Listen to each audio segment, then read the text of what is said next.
What if the greatest limitation in our lives isn't the world around us, but the conditioning we've never questioned? What if we've spent so much of our lives becoming who the world expected of us to be that we've forgotten who we were before all of those expectations? I don't believe awareness is the destination. I believe awareness is the doorway. And once that door opens, there's another beautiful journey awaiting. The journey home. Well, welcome back to Beyond Default. I'm Teresa, and I'm still learning too. So come walk with me. For those of you who have been with me on my journey, thank you. And for those of you who are new here, welcome. This is the conversation. In our last chapter, we talked about awareness.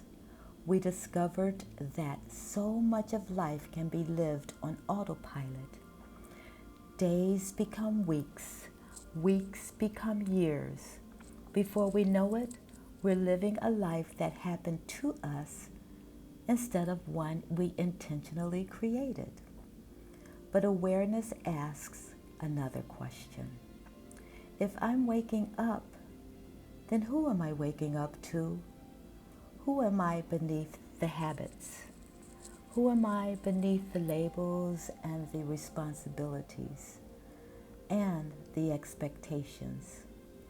Who was I before I spent decades becoming who everyone else needed me to be?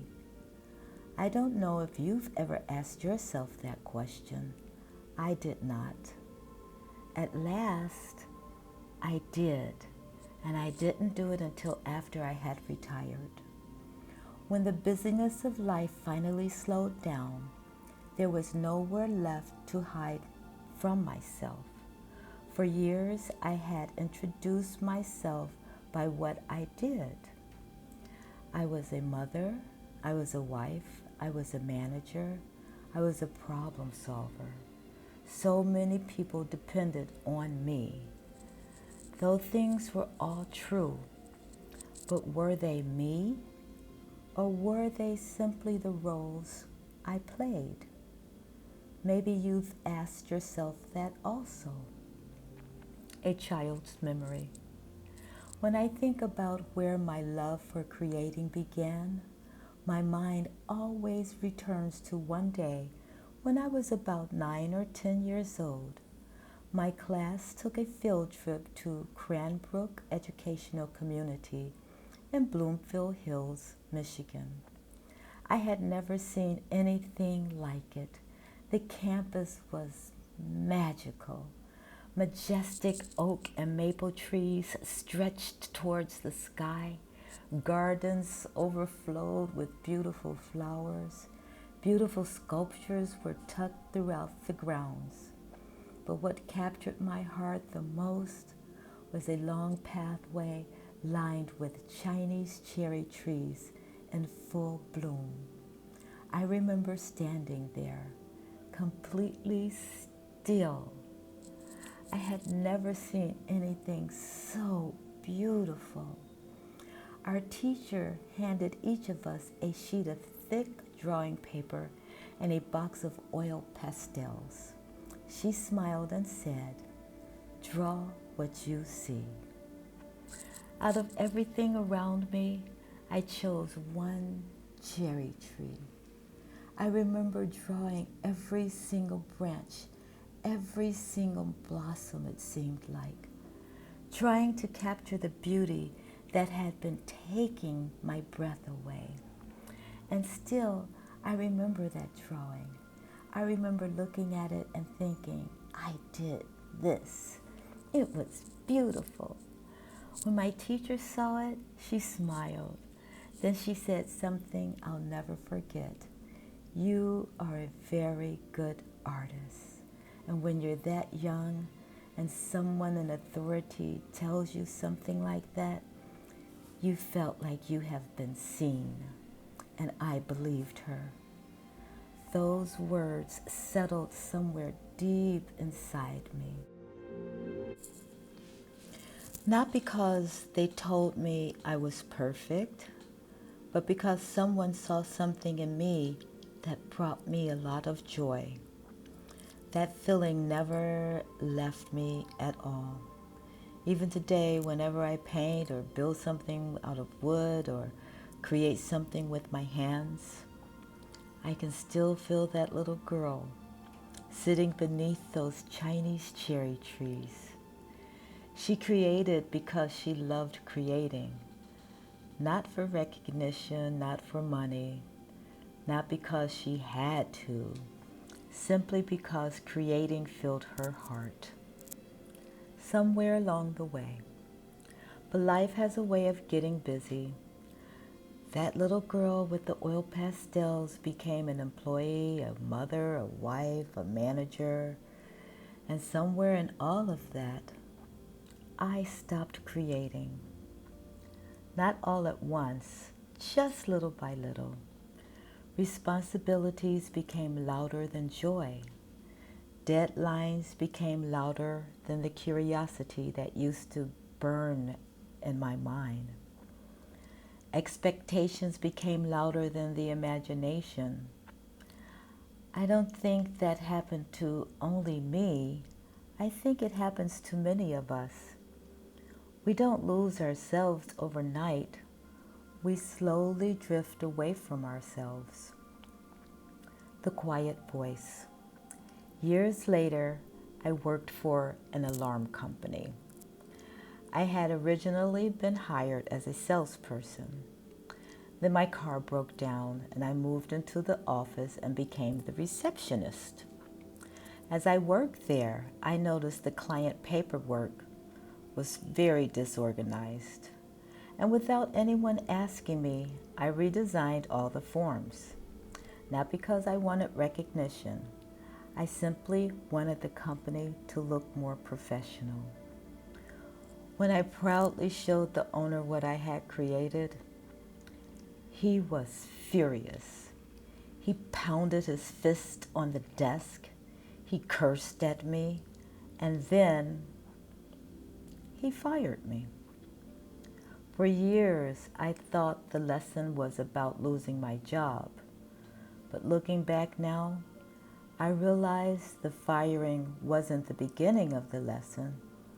It was the end of the lesson.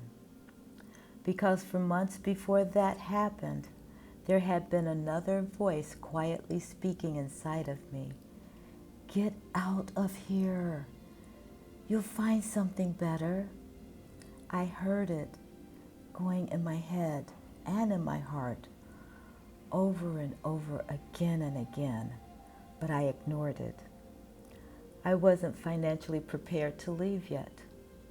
Fear convinced me to stay until life made the decision for me. Sometimes the quietest voice is the wisest one. Two voices.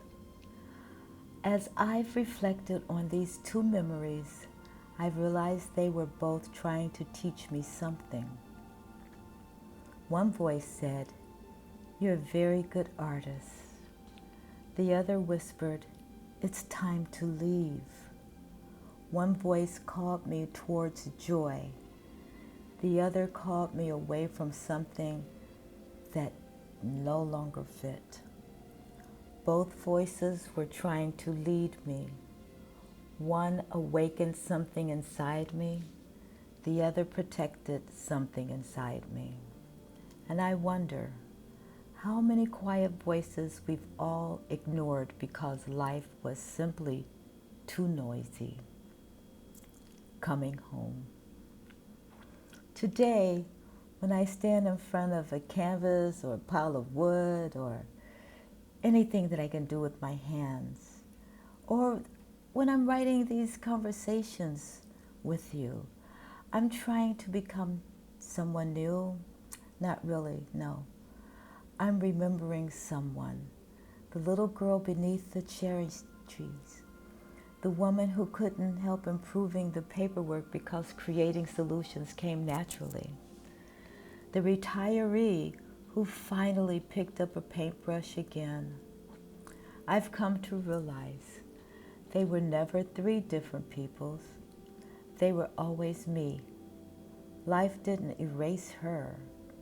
It simply covered her up for a while.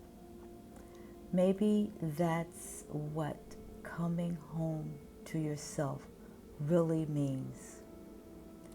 Not becoming someone you've never been, but remembering someone you've always been.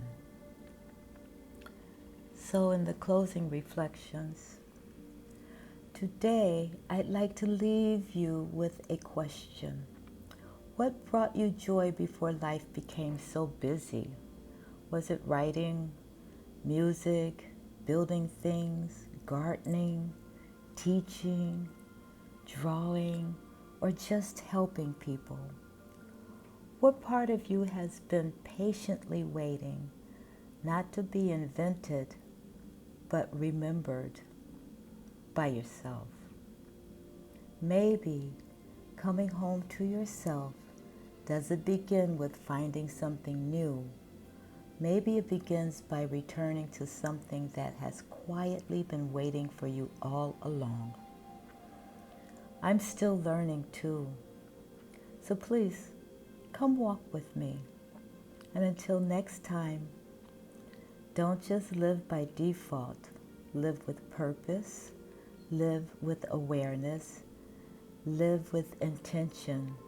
And perhaps, most importantly, remember who you've always been.